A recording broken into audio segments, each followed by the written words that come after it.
Unit 1, Backgrounds. Unit 1, pages 2 and 3. Look and listen. United Players present William Shakespeare's Romeo and Juliet. Opens July 10th at the Circle Theater.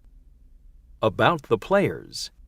The members of this amateur theater group all come from different cultural and ethnic backgrounds, but they all have one thing in common: their love for the theater. Amanda Johnson was born in New Orleans of African-American parents.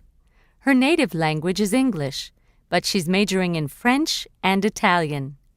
She is tall and dark with curly hair. She has a very outgoing personality. Amanda acts and directs. Andy Rodriguez is Cuban-American. His parents immigrated to the United States in 1982, and Andy was born in Miami. Andy is dark, good-looking, and extremely talkative. He is fluent in English and Spanish. Andy dances very well, and he can play several instruments. Andy is working on a business degree. Carol O'Neill is of Irish descent. She was born in Chicago. Carol works as a waitress during the day, and she is studying dramatic arts at night. She has red hair, grayish-green eyes, and freckles, and she's quite slim. Carol has a strong personality, and she is the group's public relations person. She can play the piano and keyboard, and she has a wonderful voice. Van Thang was born in Vietnam, but his family moved to the United States when he was 7 years old. Van's native language is Vietnamese, but he feels he can express himself better in English. Van has somewhat long black hair, he's of average height, and he's a little reserved. He lives in a dorm, and he's majoring in engineering. This is Van's first public appearance, and he's rather worried about his performance. Sasha Ustinov came to the United States 5 years ago, and he still speaks English with a bit of an accent. His native language is Russian, but he is also fluent in German. Sasha has fair hair and light skin, and he looks younger than he actually is. He is very sociable and makes friends easily. Sasha is studying architecture. Oh, Romeo, Romeo, wherefore art thou, Romeo? What light through yonder window breaks? It is the east, and Juliet is the sun. That was pretty good, but you can do better. Yeah, it still seems a bit slow. I guess we need to rehearse some more. I don't understand. I can never remember that last line. Unit 1, page 3, part 2. Pair work. A. Ask and answer about the people in the play. Where was Andy born? He was born in Miami. What languages does Van speak? He speaks Vietnamese and English. What is Amanda like? She's tall, dark, and she has curly hair. She has an outgoing personality. What is Sasha studying? He's studying architecture. B. Write down basic information about yourself and exchange it with your partner.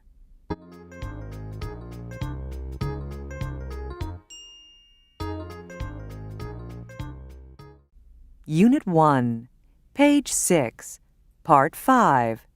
Listening. A. Listen to the conversation between Tony and Monica. Answer the questions. Well, that was quite an interesting lecture, wasn't it? Yes, but I missed some of the things the professor said. He speaks too quickly, and he has a rather unusual accent. Well, Dr. Patel is from India, and people speak English somewhat differently there. They use a different dialect of English from the ones people in the U.S. and Britain use. Oh, I see. By the way, I'm a new student here. Can you help me? Do you know where the student union is? Sure, I'm going there now. I need to get my student card. What are you studying? I'm on a foreign student program. I'm majoring in economics. What about you? I'm finishing my MBA. But tell me, where do you come from? I'm from Colombia. Which part of Colombia? Bucaramanga. It's a pretty small city in the Andes, but it's very beautiful. Do you know the Vargas family? Benito Vargas? Yes, he's my cousin. I'm Colombian too. I don't believe it! What a small world! By the way, my name is Monica. And I'm Tony. B. Listen to the conversation again. Answer the questions. Well, that was quite an interesting lecture, wasn't it? Yes, but I missed some of the things the professor said. He speaks too quickly, and he has a rather unusual accent. Well, Dr. Patel is from India, and people speak English somewhat differently there. They use a different dialect of English from the ones people in the U.S. and Britain use. Oh, I see. By the way, I'm a new student here. Can you help me? Do you know where the student union is? Sure, I'm going there now. I need to get my student card. What are you studying? I'm on a foreign student program. I'm majoring in economics. What about you? I'm finishing my MBA. But tell me, where do you come from? I'm from Colombia. Which part of Colombia? Bucaramanga. It's a pretty small city in the Andes, but it's very beautiful. Do you know the Vargas family? Benito Vargas? Yes, he's my cousin. I'm Colombian too. I don't believe it! What a small world! By the way, my name is Monica. And I'm Tony.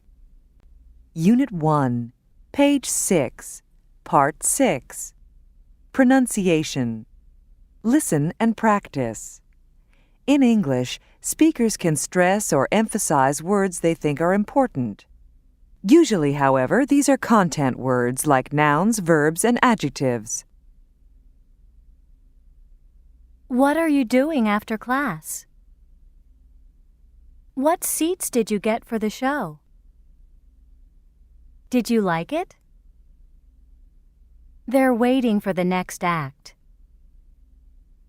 Marie was born in France. The actors are learning their lines. Unit 1, page 7, part 8. Conversation. Tell me about yourself. I was born in L.A., but my family is from China. My father came to the U.S. to study. He got a Ph.D. in computer science, and he stayed on as a professor at a college in California. Is your mother from China too? No, my mom is from here. She's Asian American. Her folks came to the U.S. during the 19th century. In fact, one of her great-grandfathers actually helped to build the first railroad across the United States in the 1860s. What about you? Well, I'm a third-generation Mexican-American. My grandparents were born in Veracruz, and they immigrated to this country a long time ago. We still have a lot of relatives in Mexico. Do you keep in touch with them? We visit whenever we can. Well, I'm afraid we've lost touch with my father's family. By the way, how's your Spanish? It's pretty good. We speak it at home most of the time. Do you speak Chinese? Yeah, I'm quite fluent, but I can't write it. Unit 1, page 8, part 10.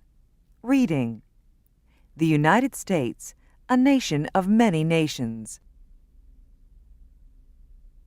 Between 1880 and 1920, 23 million immigrants arrived in the United States.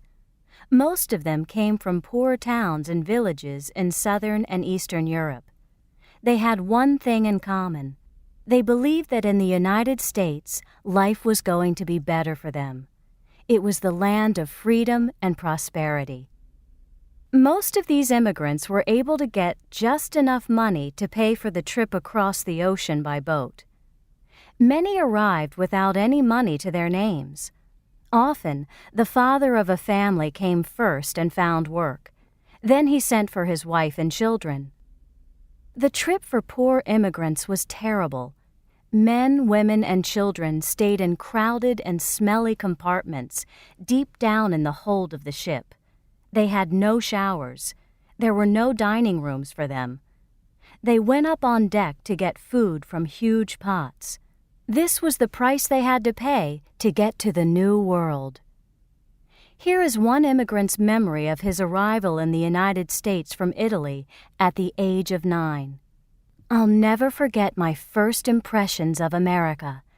The deck was full of passengers, and I stood there, eyes wide open, holding my mother's hand, while my father lifted my baby sister to see the Statue of Liberty.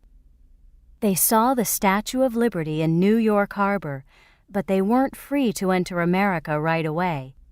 When immigrants landed in New York, ferry boats took them to Ellis Island. At Ellis Island, immigration officers questioned new arrivals, and a doctor examined them.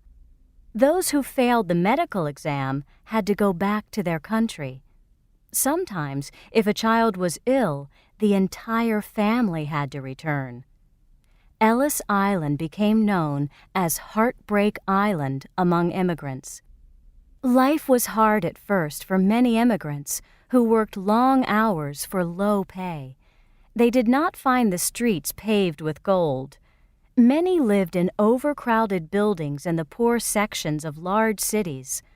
But often, their children managed to have more prosperous lives.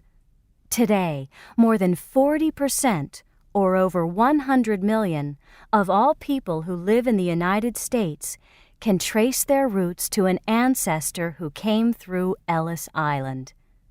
And the United States still welcomes people from other countries.